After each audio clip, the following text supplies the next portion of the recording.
안녕하세요. 합격을 부르는 이름 프라임 리더스 이경호 부원장입니다.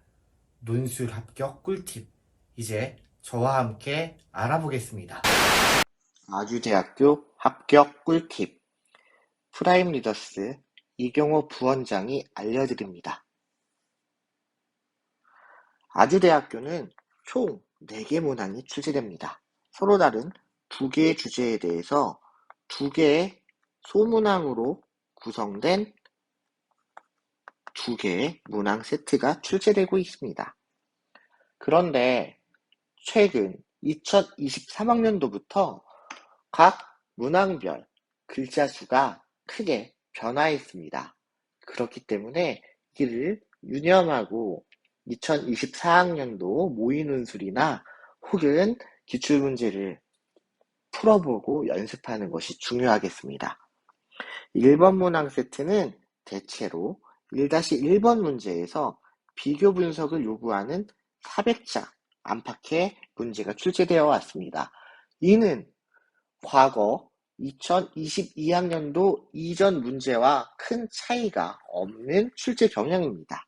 하지만 2-2번 문제에서는 견해 제시, 문제 해결을 요구하는 질문이 800자나 되는 다소 장문형 문제로 출제되었습니다.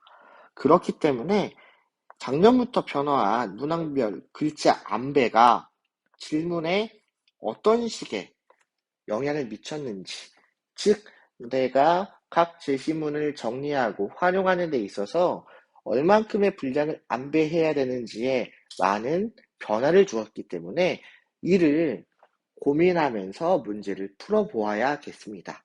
하지만 이러한 출제 경향이 2023학년도 한 차례 드러난 특징이기 때문에 2024학년도 올해 입시에서도 이와 같은 글자 수로 문제가 출제된다 단정하기는 어려울 것 같습니다. 2023학년도 기출논제에서는 여느 해와 다르게 1번 문항 세트에서 문학 제시문의 중요성이 많이 강조되고 있는 특징을 보였습니다. 아주대학교는 문학 제시문이 강조된 출제 경향이라기보다는 다양한 인문, 사회과학 주제의 제시문들이 출제되어 왔으나 유독 2023학년도에는 문학 제시문이 강조된 문제가 출제되었습니다. 그렇기 때문에 논제에서 제공한 주제를 중심으로 문학 제시문의 주요 정보들의 의미와 시사점을 체크하여 활용하는 연습을 기울여 주셔야 이와 같은 문학 제시문 출제 논제에 전략적으로 대응하실 수 있습니다.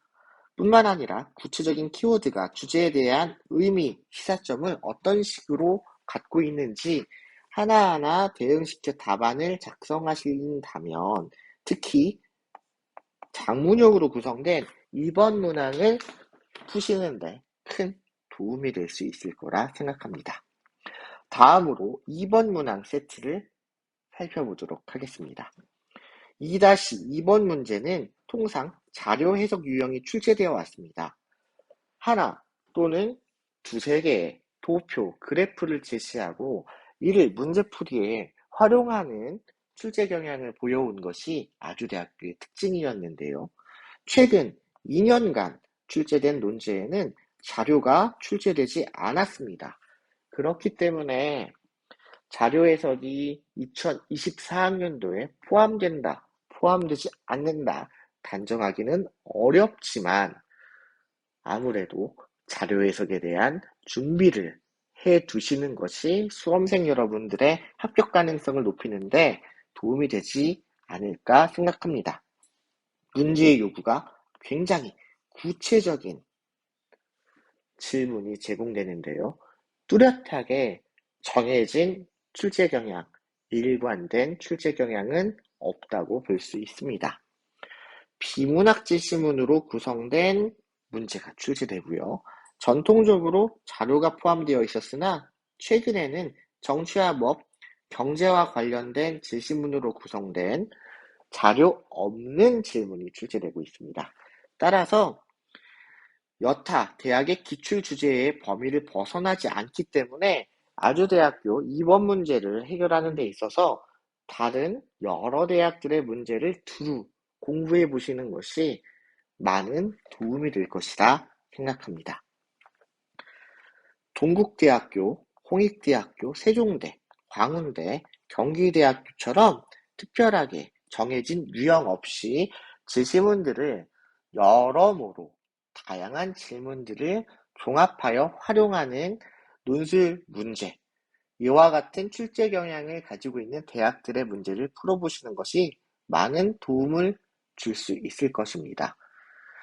사실 이와 같은 설명은 궁극적으로 우리 수험생 여러분들께서 통합논술 기본 유형에 대한 기본기를 탄탄하게 갖춰두는 것이 이 아주대학교를 비롯한 동국대, 홍익대, 세종대, 광운대, 경기대 등의 논술 문제를 공략하는 가장 강력하고 빠른 그리고 효과적인 전략이라고 볼 수 있겠죠.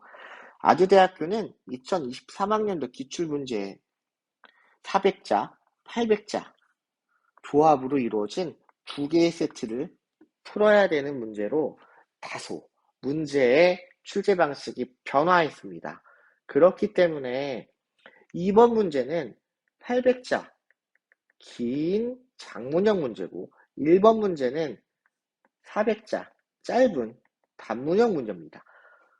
두 개 서로 다른 정체성을 가진 두 개의 세트를 풀어야 되기 때문에 체감 난이도가 상당히 향상됐을 거라고 분석할 수 있습니다.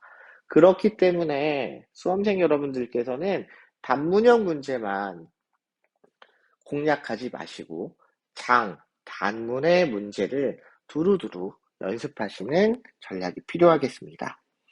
2022학년도 이전의 문제는 단문형 세트로만 구성되어 있습니다.